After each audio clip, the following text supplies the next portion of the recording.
In this video, I'll show you how I used UV curable solder mask. We'll need a few items to do this, so I put together a list in my tutorial, which you can find linked below.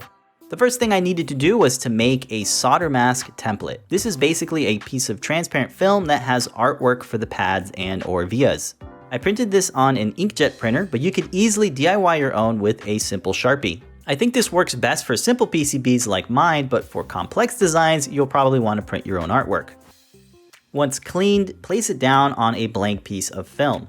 I'm using this UV curable solder mask from Mechanic, which comes in this syringe-like tube.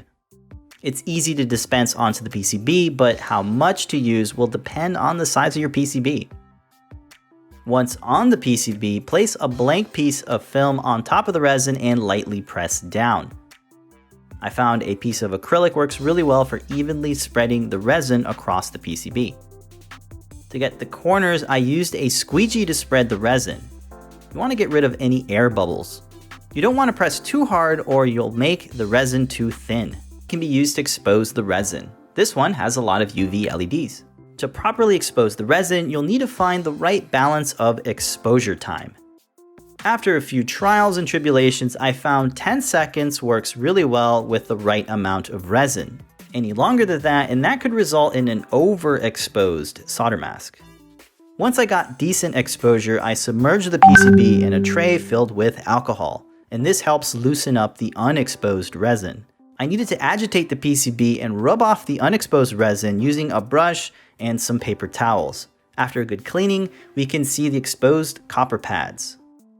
I was able to get at least one good solder mask from each sample, and for whatever reason, I found the red colored resin took the artwork the best. Now all that's left to do is to install the components and solder them up. And if you're wondering what this is, it's just a little button PCB I used for the Pi Girl Zero build. So how well does the solder mask actually work? Well, it's pretty good. It actually flows onto the pads much better than the bare copper, which is pretty nice. And FYI, as an alternative to UV curable resin, there's also a dry film type that might be a better option.